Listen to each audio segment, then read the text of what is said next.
Daryl tweets in, can you speak to the fact that guns stream from lax gun law states into states with stricter laws? Even if guns do emanate from states where the laws are more relaxed, the fact is that also in those states there's much less violent crime. So you have an anomaly that is not explained by the availability of guns. Chicago has extremely strict gun control laws, and until recently, as a result of a court decision, it had what amounted to a ban, and it has had and still has one of the worst murder rates in the country. Whereas even in jurisdictions in Illinois outside Chicago, let alone in nearby states, you have much lower violent crime rates and guns are readily available. So the argument that somehow guns are streaming into the areas that end up with all the worst violent crime doesn't really hold a lot of water. We're in the District of Columbia here at C-SPAN. Right across the river is Fairfax County, Virginia, well over 1 million people, very urban county, by the way, at least as urban as Washington, D.C., and the difference in the gun laws is stark. It's almost impossible to get a concealed carry permit in Washington, D.C. In Fairfax County, you can make your initial application over the mail. And lots of people have concealed carry firearms in Virginia, in Fairfax County, and yet the murder rate in Fairfax County on any given year is the same as or lower than England, which is often held up as the gold standard for how well gun control works. We have a murder rate in Fairfax County that in many countries of the world they would love to be able to hold up as their own. Well, Jan Ness tweets in, is Larry packing right now? Carry a gun always? If not, why not? We're in the District of Columbia, and in the District of Columbia, last I heard there are some 50 people that have a concealed carry permit. They've made it almost impossible. No surprise that the crime rate in the district is much higher than it is in Northern Virginia, where people like me can easily get a concealed carry permit and carry. Next call is Richard in Gaithersburg, Maryland on our Democrats line. Gaithersburg is in the Washington suburbs. Yes, good morning. I appreciate you taking my call. I have two questions and a comment that I'd like to make to your guest there, and I'll do them all at one time so that you can respond to them. The question one is, where do you stand on smart guns? And my next question is, what about requiring gun owners, just like car owners, to purchase insurance? That's my two questions. Now, my comment is this. Just as we as a society accept automobile accidents because people drive, and no matter how many accidents we have, people are going to continue to drive. Larry, isn't it true that you and people who support your position have made the decision that the price for you guys to have your guns is all these mass killings, and that no matter how many mass killings we have, as far as you guys are concerned, that's just the price that we as the society pay for your privilege to carry guns. Now, I'm not saying that you don't care about the people who got killed. I do believe that you care. And I'm not saying that you want this to happen. Just like nobody wants automobile accidents to happen, but many of us just accept that that's just the price for driving. And that's my comment. Thank you, Richard. Larry Pratt. Well, let's start with the latter point. If we're going to be arguing that people are willing to accept steep prices as the result of their position, I would like to ask, are you willing to accept the continued slaughter in gun-free zones as the price of imposing gun-free zones, knowing that for some 60 years, that's where virtually all of our mass murders have occurred? Or are you willing to work to get rid of gun-free zones so the dirtbags have a warning that it's not going to be shooting fish in a barrel anymore in such places? The technology for smart guns is a long way from being where anybody is willing to put their life in the hands of a gun that is so-called smart gun. Many police agencies have opposed it. They certainly don't want it for themselves. You're in a world of hurt if the battery goes out and the gun won't function. Then it becomes exceedingly dumb all of a sudden, and it could be at a very, very dangerous point. Hi everybody, my name's Mike. This is my YouTube page, Mox News. Thanks for tuning in.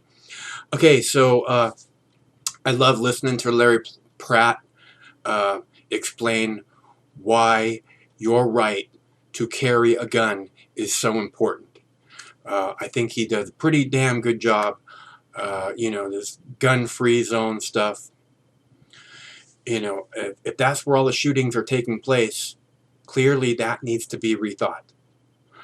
And you know, this whole thing about your right to have a gun, you know, I want you to be able to protect yourselves and your family, okay? There clearly is a threat out there. I don't believe there's a terrorist threat. I mean, the terrorist threat is so teeny tiny. I don't believe that's a threat.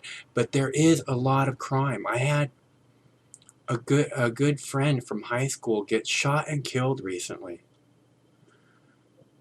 because some jackass wanted his cell phone. Because he wanted to fucking steal his cell phone. Shot him and killed him.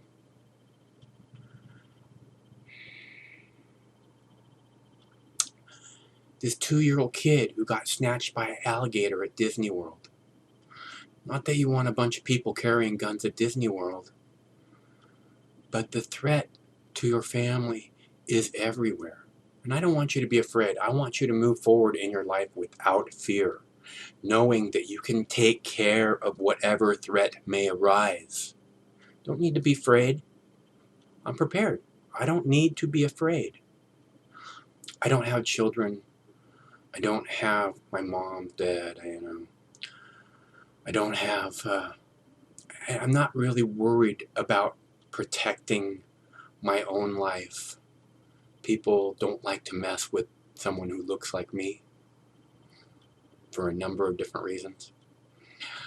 So I don't fear. I mean, I walk late at night through Seattle city parks all the time, and just with no fear. No fear, none whatsoever. I gotta walk the dogs. It's a good spot for the dogs. And I never have any problem. Again, people don't want to mess with someone who looks like me. So it's a good plan to look like me if that's what you want. But I don't think that's going to work all the time. And I don't think it's something you should count on. I think, you know, you being able to protect yourself and your family is what really matters. It just, not that you need it, but you need to be prepared for it. You know, I think danger is out there. And that if your priority is protecting your child, or your family, or your home, that taking people's gun rights away absolutely is the opposite, will have the opposite effect. I love, like I said, I love listening to Larry Pratt talk about your Second Amendment and why it's so important. If you like listening to Larry, if you want to listen to what Larry had to say, he was on the Washington Journal C-SPAN this morning taking C-SPAN callers' questions for about 45 minutes. I have it posted at an alternate Mox News YouTube page. There's a clickable link right below the text body, in the text body of this video on the YouTube page. Right below the video down there, there's a little box, and in that box it says alternate Mox News YouTube page. Click here. Click that link. It'll take you right over there. Larry Pratt's at the top of the page. It's a good listen. You know, if you're looking for something in the background, you might want to hear it. Anyways, thanks for tuning in. My name's Mike. This is my YouTube page, Mox News.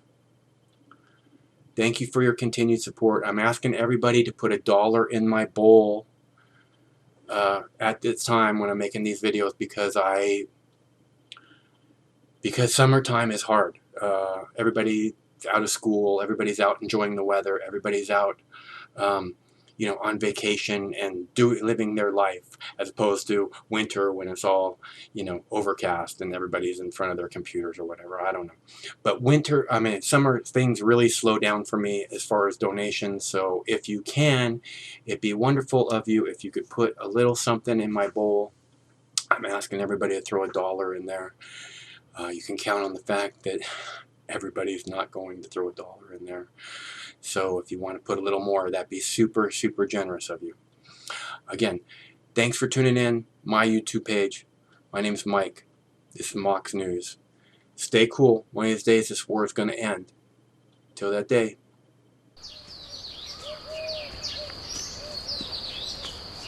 Compassion stirred the Buddha to send his monks out into the community.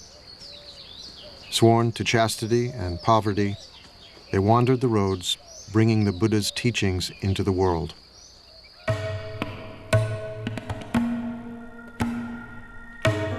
Go forth, monks, for the happiness of the many, out of compassion for the world. There are beings whose eyes have little dust on them, who will perish if they do not hear the teaching. But if they hear the teaching, they will gain liberation. The monks exist by begging. We think of begging as kind of a bad thing. Begging in this tradition is a good thing. It's a sign of spiritual purity. You're not allowed to beg tomorrow's lunch today. Only today's lunch.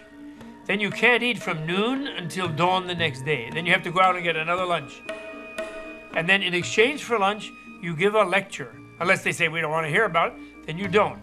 But that's the only thing but that forces you to interact with the lay community. And if you're not serving them, if you're not doing something useful for them, they won't put anything in your bowl, and that will be the end of your community.